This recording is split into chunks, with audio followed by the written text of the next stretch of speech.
tenho pessoas no ar. Deixa eu ver se já estão a ouvir. Não, estão a ouvir. Se estão a ouvir, digam qualquer coisa.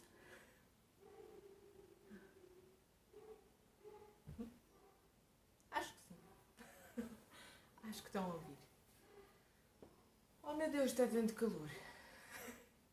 Está muito calor. Para quem está a ver na gravação dali e para quem está a ver na gravação daqui, está muito, muito, muito calor. Estamos sem miolos. Sem miolos? Sem micros. Onde é que eu li miolos? Estou parva eu. Sem micros. Olhem, eu é que estou sem miolos porque fritaram hoje. Fritaram totalmente. Aliás, isto demorou mais porque eu cheguei aqui a casa, ou melhor, eu cheguei aqui a esta zona e isto estava tão quente, que eu tive que literalmente esperar que o ar-condicionado fizesse efeito para poder fazer aqui alguma coisa. Porque eu já estava frita de ter andado na rua, mas quando cheguei então... está bem para estar na rua. Mas se eu fosse fazer isto para a rua, para além de provavelmente atrair atenção indesejada, porque acho que as pessoas não iam perceber, mas para além disso, ia atrair imensas melgas. Eu sou daquelas pessoas que sou comida por melgas. Então, vamos começar. Vamos começar pela parte mais importante. Pela parte que simboliza as festividades do Obon. Que este ano, o Obon é sempre a meio de agosto. E por uma questão de sentido prático, às vezes tenta-se adaptar ao fim de semana mais no meio de agosto. Ou seja, as pessoas no Obon é suposto viajarem para a sua terra natal. Irem visitar os seus familiares, irem visitar os seus avós. E por causa disso pode ser mais prático ajeitarem as tradições do Obon ao fim de semana mais próximo do meio de agosto. Mas o Obon é realmente entre 13 e 15 ou 16 de agosto. Há sempre aquele tempo da viagem, o Japão é muito grande, e as pessoas têm que fazer viagens às vezes de metade do país, ou mais, depende para onde é que elas se deslocaram. Então inclui o período da viagem, inclui geralmente passar um dia e uma noite na terra natal, participar nas festividades do Obon, fazer a parte ritualística associada ao Obon, que é muito nos cemitérios ou nos memoriais, onde as pessoas têm a plaquinha votiva com o nome póstumo do seu antepassado. Normalmente os budistas têm o nome póstumo e depois têm o altar doméstico, mas depois têm o sítio onde realmente tem a placa memorial da pessoa e vão lá fazer os seus rituais, porque o Obon tem origens budistas. Mas depois quase todas as localidades do Japão têm uma festa muito grande à volta do Obon, porque aquilo é quando toda a gente volta à terra, não é? Toda a gente volta à terra natal. Às vezes vilas assim mais estilo vilas mais de montanha, ou vilas que ficaram despovoadas com o passar do ano. No Obon é quando elas estão cheias de gente. Estão a ver, é o equivalente assim às aldeias portuguesas, que têm muitos imigrantes, mas no Natal, não é? Toda a gente volta à casa, ou no 15 de agosto. É que é muito engraçado, quando eu estou a falar com japoneses sobre o Obon, é muito engraçado, porque nós temos o 15 de agosto na cultura portuguesa, não é? E esta coisa também muito dos imigrantes, ou às vezes até dos imigrantes internos, não é? As migrações internas do país, as pessoas voltam à terra natal no 15 de agosto, porque tem uma festa, não é? Também de origem religiosa, mas depois também há outra festa toda, para além da origem religiosa. E é muito semelhante esta ideia da movimentação da população em massa, de ter festas à noite, as noites quentes, os dias tórridos e as noites que também são morninhas. As pessoas estão bem na rua, fazem muitas coisas com fogo de artifício, com fogo, com chama, com luz. Há muitos paralelos entre as duas festividades. E claro, e a data, não é? Ser a meio de agosto mesmo, a meio de agosto. Então, se vocês estiverem, por exemplo, no Japão, como já me aconteceu, e precisarem de fazer, por exemplo, uma viagem interna de avião, porque fazem-se viagens internas de avião e há muitas companhias low cost, há muitas companhias e algumas são low cost e tudo, Ou se vocês precisarem fazer uma viagem grande de comboio, notem que se estiverem ali naquele período do meio de agosto, provavelmente as coisas vão estar esgotadas com muita antecedência. Porque o que acontece é que as pessoas têm que planear, não é? Estas viagens do Obon. Então é um daqueles períodos em que, para quem anda a circular no Japão, também as coisas... Não é que os preços subam, porque os preços são fixos, mas esgotam com muita antecedência. Então a primeira coisa que vamos fazer no Obon é acender a luz.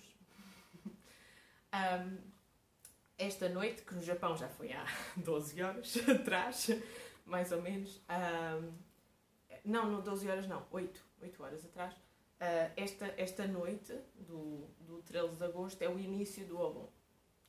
Então, o Obon também é a festa das luzes, mas há duas luzes essenciais no Obon. A do começo e a do fim. A do começo é na noite de 13 de agosto e é a luz para as pessoas um bocado se sintonizarem com a festividade. A luz em todas as civilizações do mundo, em todas as culturas do mundo, em todas as épocas, é uma coisa um bocado transcivilizacional. É sempre aquela ideia de superar a dimensão terrena, a dimensão cotidiana e ascender ou acordar uma dimensão espiritual. É por isso que nós temos o Sírio Pascal, por exemplo, na Igreja Católica, e é por isso que nós temos a primeira comunhão com acender uma vela. Portanto, há paralelos entre as várias religiões. É muito interessante isso, do ponto de vista da antropologia. No Obon, esta primeira luz que se acende nesta noite vai contrapor com a outra luz ou o outro ritual das lanternas, que também se vai fazer na noite, neste caso vai ser na de domingo para segunda, é, respectivamente, para orientar o que na cultura shinto-budista se acredita que são os espíritos dos antepassados, orientá-los a revisitar a sua casa ou a casa da sua família, se eles andarem a divagar, e depois a última luz, a luz que se acende ou que se põe nas lanternas, às vezes até a flutuar nos rios, na noite de domingo para segunda, vai ser a luz para eles regressarem ao mundo do além.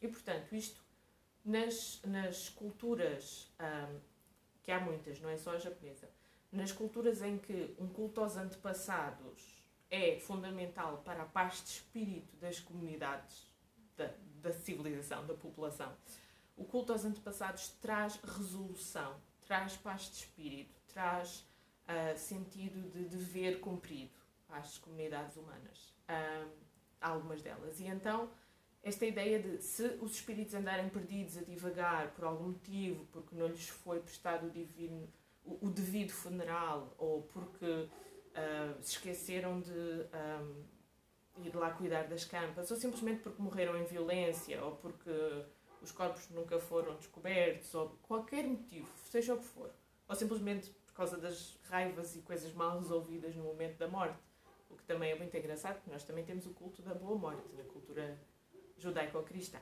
Há esse paralelo também. Enfim, as circunstâncias do falecimento podem ter levado os familiares a acreditar que era preciso apaziguar aquele espírito, para não apoquentar, para não interferir negativamente com a vida dos vivos, com a vida dos que cá estão.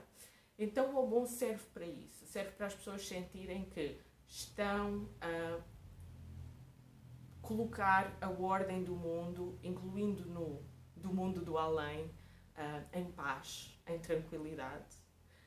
E isto é particularmente importante no ciclo natural da vida das comunidades que são agrícolas ou que são agropecuárias, digamos assim. Porque depois desta fase de agosto vão começar as colheitas do arroz, não é? Eles vão começando do sul do Japão para o norte do Japão, não é? Dos sítios mais quentes as colheitas são primeiro, e depois, quanto mais para o norte vocês vão, quanto mais para climas mais frios, as colheitas são mais tarde. Mas logo a seguir ao Obon, as coisas no sul começam-se a movimentar no sentido das colheitas do arroz e depois no resto do território. Então, antes dessa época de trabalho árduo, que são as colheitas, e depois de trabalhar o cereal e processar a palha e voltar a tratar dos campos a seguir às colheitas, antes desse trabalho árduo, há este período dos festivais de verão, em que as pessoas podem festejar, espairecer, espalhar energia, dançar, etc. Mas ao mesmo tempo não se lembrarem, não se esquecerem, manterem na lembrança que tudo isso que eles têm, quer do ponto de vista material, quer do ponto de vista da estrutura social, tem a ver com os seus antepassados. Então lembrarem-se no sentido de gratidão. Eu digo isto para contextualizar, não é? Por causa da história da antropologia, mas também para nós percebermos que não há nada de depressivo, não há nada de depressivo ou triste na ideia de um festival dos mortos, de um festival dos antepassados. Porque a maior parte das pessoas numa cultura ocidental, não é, em que vivemos, a maior parte das pessoas não está... Eu diria que as pessoas que vão ter a coisas orientais, se calhar já estão mais abertas a isso. Mas pronto, mas a maior parte das pessoas, mesmo com um grande desenvolvimento intelectual e académico, não está muito preparada para compreender como é que há um festival de luz, dança, som, cor, alegria, celebração da vida, associada a cemitérios, funerais, mortos, contar histórias dos falecidos, fazer também o processo do luto, e acham isto muito...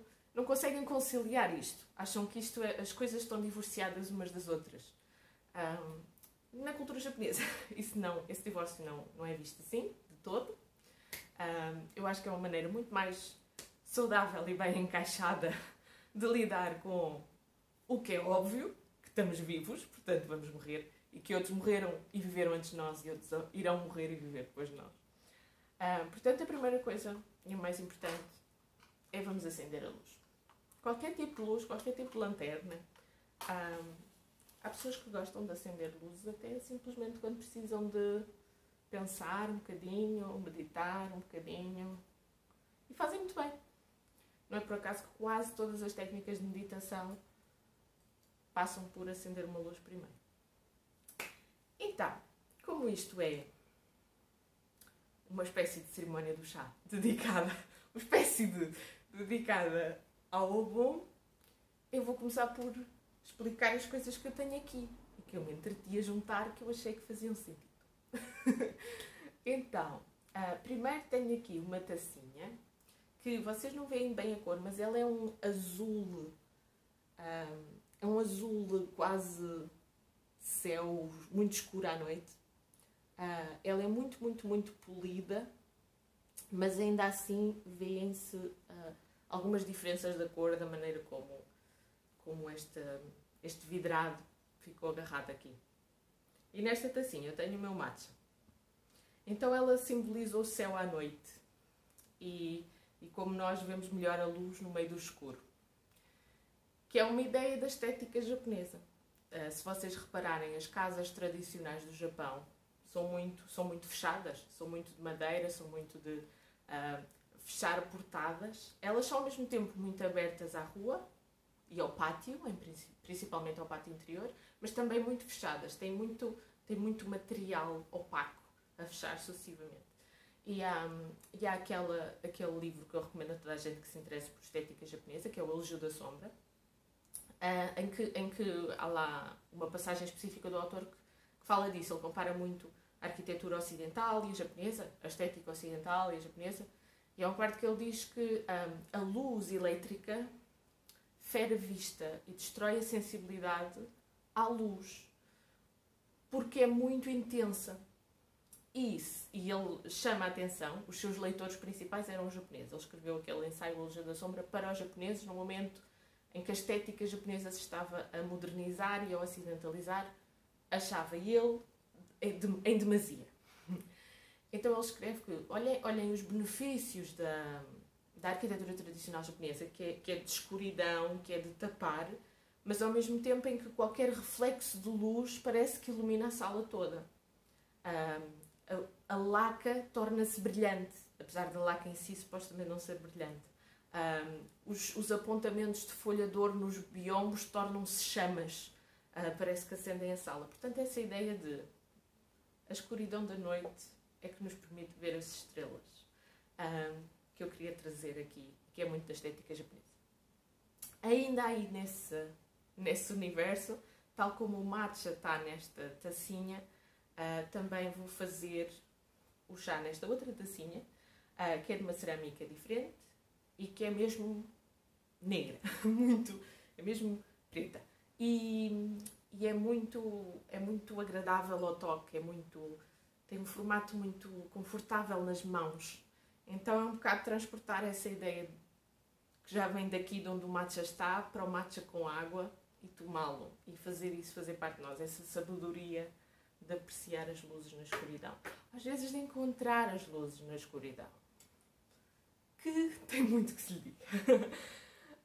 Um outro elemento das cerimónias do chá é trazer a ideia da natureza, do mundo das folhas, flores, troncos e natureza.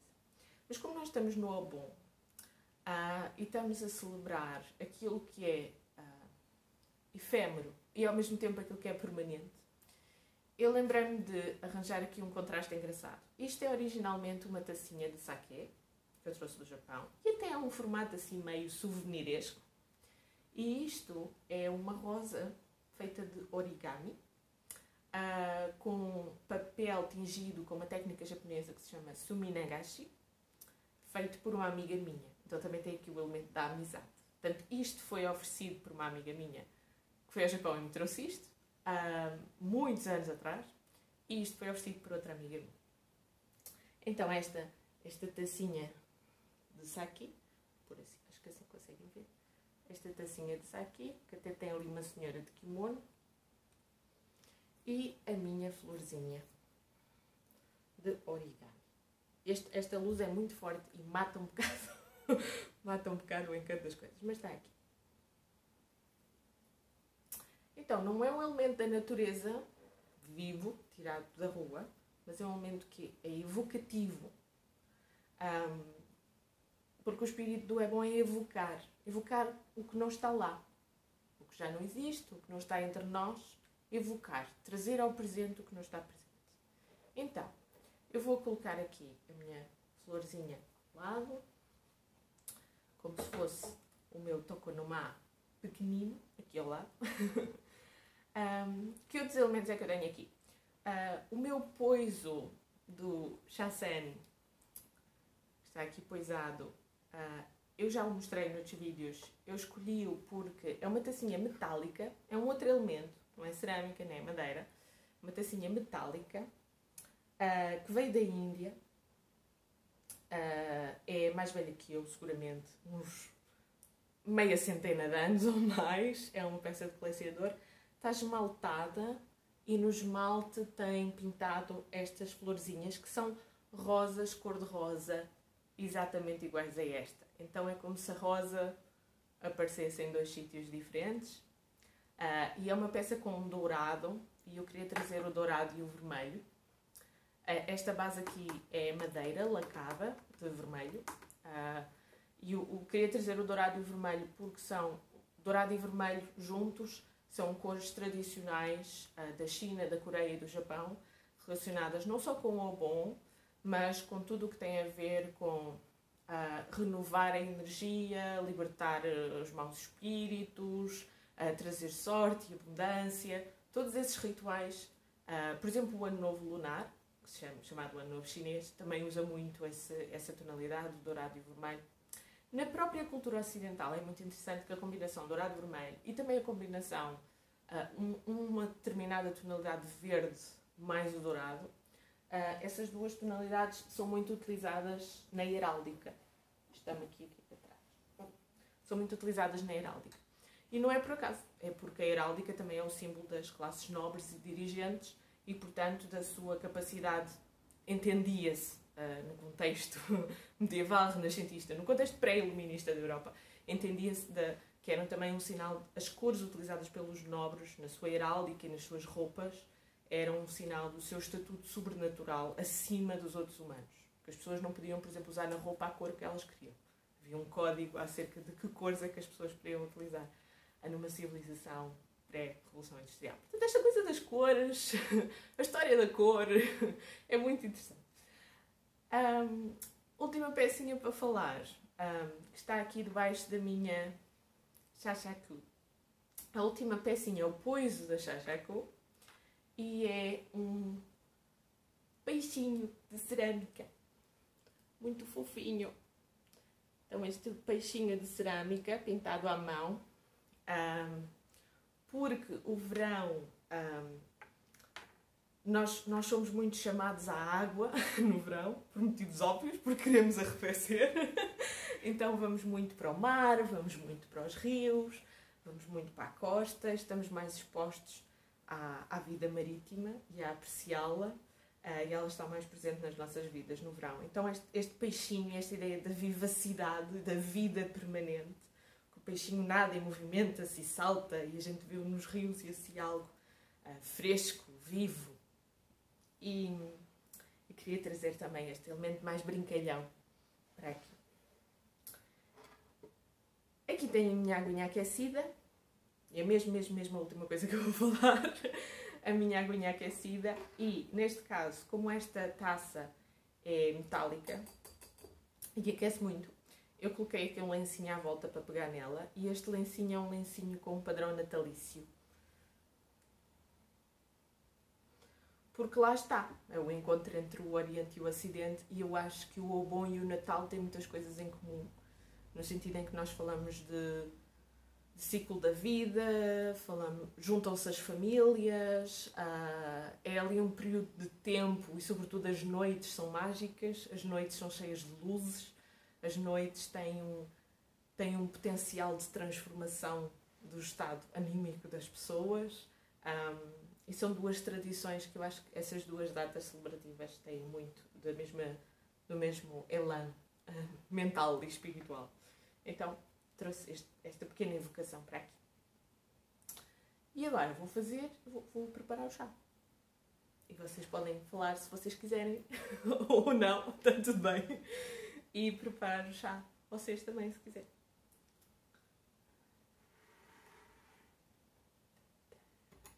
Então, vou começar por tirar daqui um bocadinho de matcha. Como é à noite, eu vou utilizar só uma porçãozinha.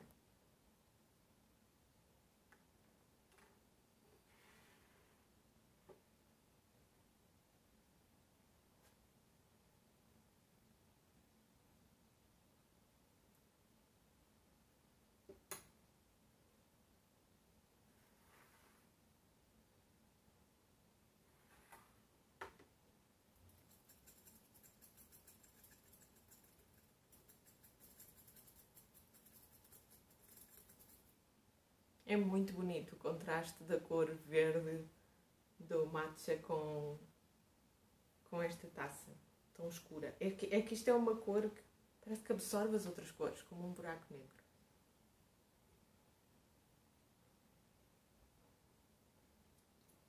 Vou fazer um bocadinho mais de espuma.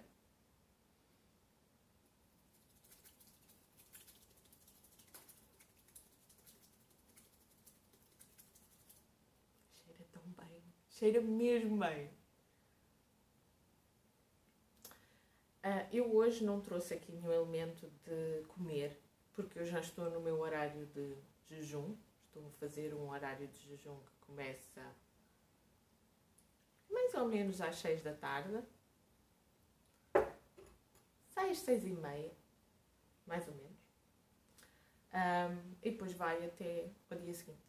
Portanto, neste horário já não vou tomar alimentos nenhuns. Para além do chá, que não tem influência absolutamente nenhuma, do ponto de vista metabólico. Tem 0 calorias. Mas, se vocês quiserem tomar alguma coisa, em particular para preparar o palato para o matcha, é nesta altura que vocês devem tomar. Antes de tomarem o matcha. Deixem um bocadinho. Tomem um bocadinho agora, depois tomam o matcha, depois tomem um bocadinho a seguir. Até porque vão ver o contraste de sabor. Deixa-me ver que eu acho que eu tenho aqui mensagens escritas. Sim, ok. Então vamos ver quem é que está aqui. Tenho a Ana Rita e a Maria João. Olha, a Ana Rita e a Maria João estão juntas. Que bom. O Nuno, a Mafalda, que também estão juntos. A outra Mafalda. E a Sheila. Que bom. Então digam coisas, meus amores. Não me deixem aqui a falar sozinha. Os que estão ali não. Os que estão ali não veem nada. Só veem a gravação. Mas vocês digam coisas. Eu acho que eu tenho o som ligado. Não tenho. Acho que sim. Espera aí. Ai, estou a ouvir, estou. Esperem aí que vocês disseram alguma coisa. Digam lá. Olá!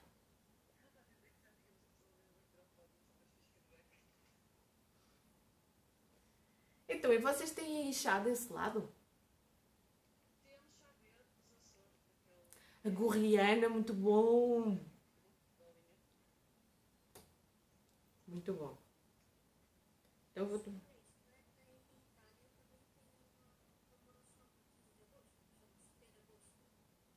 E também.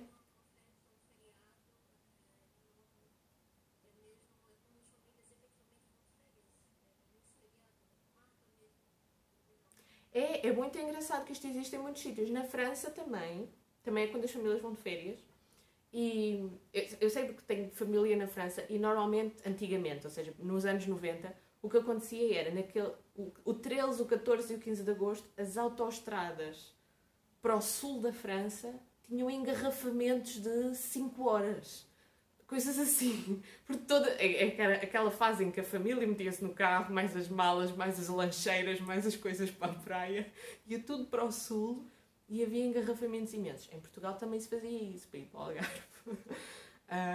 E vai-se muito para as terras natais portuguesas. Por exemplo, a minha terra natal, a terra natal dos meus pais, dos meus avós, tudo. A grande festa anual da aldeia é o 15 de agosto. Eu estaria lá este ano se não fosse esta coisa toda da pandemia maluca. Mas normalmente sim, é o 15 de agosto, que é o da Nossa Senhora da Ascensão. É muito engraçado, não é? Já viram que estas duas civilizações estão diferentes? A ocidental e a japonesa têm a mesma data, têm mais ou menos a mesma maneira de a celebrar. É muito giro.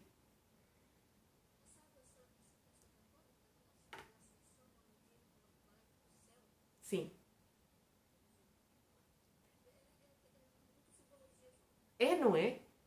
Não é tão interessante. Por isso é que eu quando cheguei ao Japão e vi o Obon pela primeira vez em 2009, aquilo fez logo clique na minha cabeça. Para mim era tipo, sim, é óbvio. Há aqui uma diferença da religião, é claro. O Obon é de origem budista. Mas lá está, as religiões são sistemas. Mas quando nós comparamos os sistemas entre si, nós vemos que há muitas coisas comuns. Pelo menos eu prefiro ver as coisas que há em comum mais do que as que há em diferente. Claro que do ponto de vista da história e da antropologia pode-se enfatizar o que é diferente, e claramente é. Mas é muito interessante que, do ponto de vista da população em geral, a maneira como manifestam, a maneira como vivem as festividades é muito semelhante. Ir para a terra natal, conviver as várias gerações, relembrar os antepassados, pensar na simbologia do cosmos, do que é permanente, do céu, a dimensão do céu e a dimensão da terra. É muito interessante isso. Vou deixar aqui esta coisinha.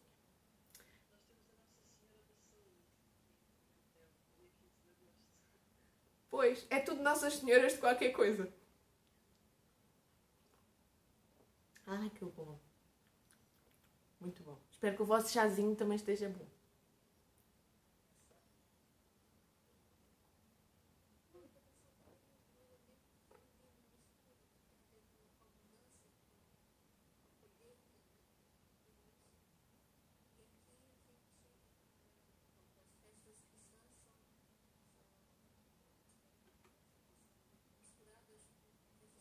Uhum. Claro.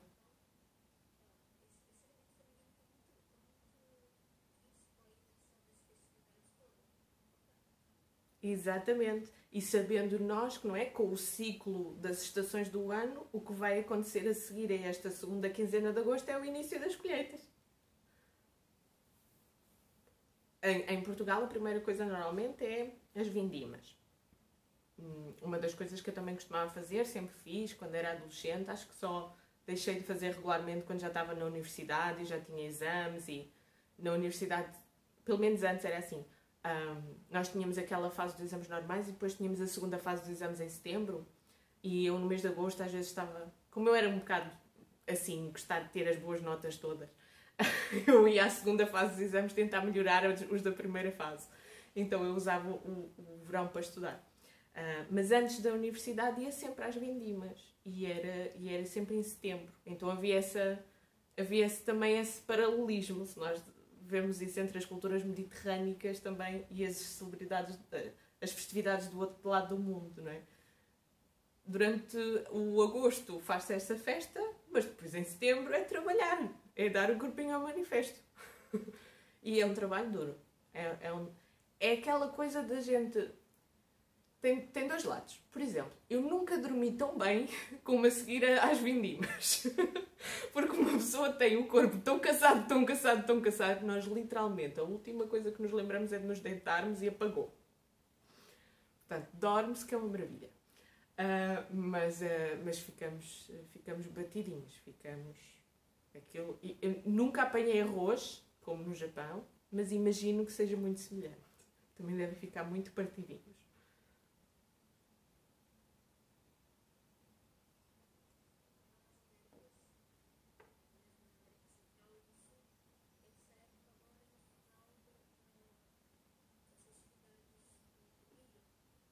Do milho.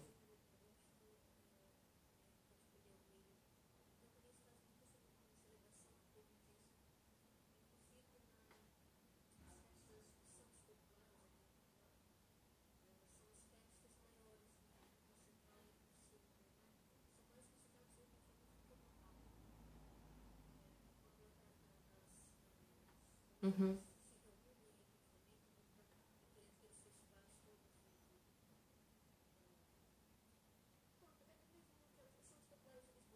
Sim, sim, sim, sim.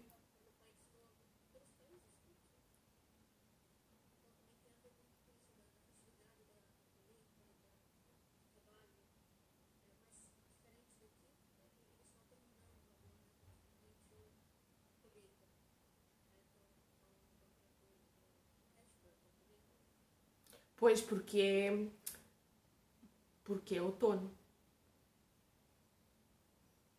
né? Porque já é o tempo frio que vai começar.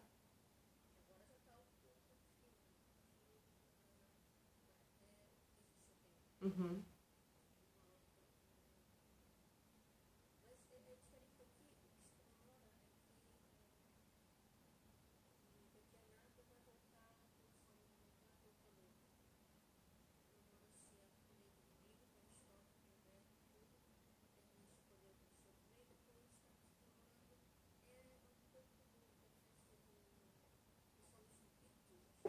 Uhum.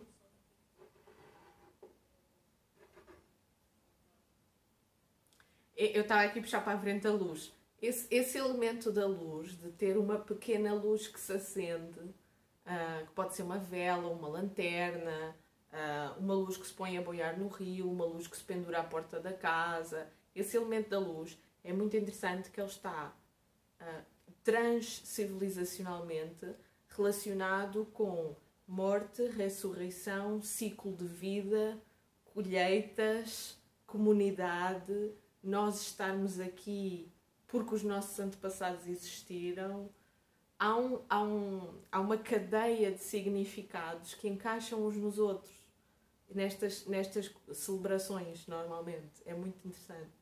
Por isso é que às vezes as pessoas perguntam: porque é que fazes qualquer coisa do Obon? Porque é que o Obon é importante para ti? E eu, primeiro, porque aprendi que existe. Portanto, se aprendi que existe, já se tornou importante para mim. E vivi-o lá no Japão muitas, muitas vezes. E depois porque eu acho que são realmente coisas boas para nós. Se nós temos que encontrar um tema para meditar, ou uma ocasião para juntar os amigos, assim, por que não utilizar uma ocasião com valores tão interessantes? Com valores que nos puxam para coisas que vale a pena nós estarmos alinhados com elas, não é? Então, eu acho que sim, eu acho que viver o Obon, sobretudo quando se tem a oportunidade de estar no meio dele no Japão, é uma coisa tão alegre. Então, é essa ideia da colheita, da abundância, do trabalho coletivo, mas o trabalho coletivo ao mesmo tempo traz prosperidade, traz a manutenção da comunidade. E quando é o final do tempo frio é que a seguir vem o tempo quente. Esse tipo de pensamento para o futuro, para o tempo, para o ciclo a seguir que vem. Acho essa ideia super uplifting, trazer-nos para cima. Não partilho nada daquela ideia de que o ciclo de morte e ressurreição é uma coisa deprimida e ninguém vai aos cemitérios e ninguém, por exemplo, presta culto aos mortos e não sei o quê. Eu acho, uma das coisas que eu também acho fantástica e gostaria muito, muito, muito de visitar nessa altura era o México no Festival dos Mortos. Nunca tive a oportunidade de ir, mas era uma coisa que eu gostava muito de fazer.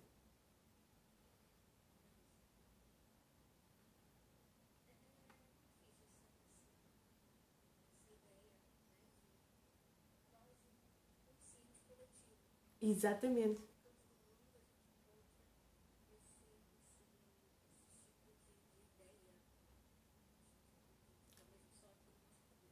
É um conceito que os primeiros psicólogos, naquela fase em que se estava a desenvolver a psicologia, mas muito de perto com a história das civilizações, muito de perto com análise de simbologia da história da arte, sim, ainda o início da psicologia, ainda na transição do século XIX para o século XX, ainda nem se chamava psicologia.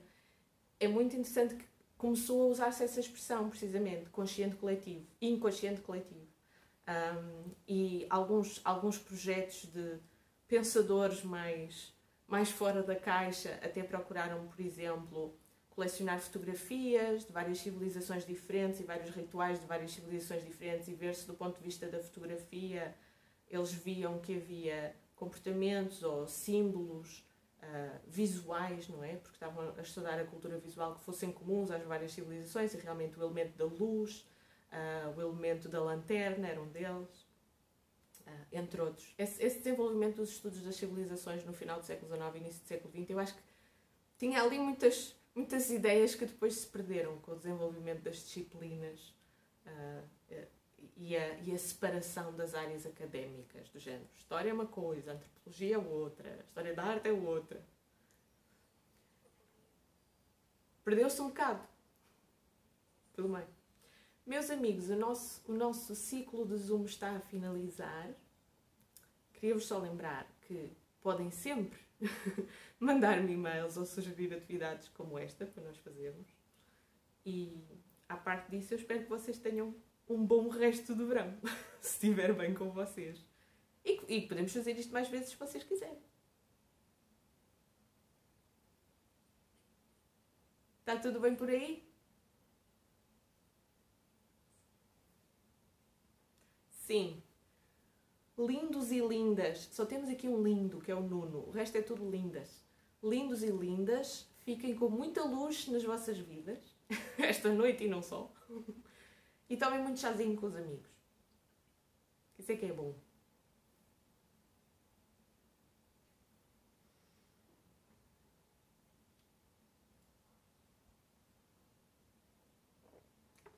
Gostosama desta. Foi muito bom estar aqui a partilhar este bocadinho. Vocês, em princípio, não ouviram, é esse o objetivo. Não ouviram e nem viram os outros participantes, mas se vocês quiserem participar num evento como este, estes são todos membros do Clube Privado do Projeto Cultural e Pedagógico Japão em Portugal. Embora esta fosse uma atividade que podia ser aberta a outras pessoas não do clube, se assim o pedissem para fazer, claro que as atividades do clube durante o ano letivo são mais pedagógicas, são mais seminários, workshops, etc. Mas queria criar aqui um apontamentozinho no verão que fosse mais relaxadinho. Daí o tema do Abon.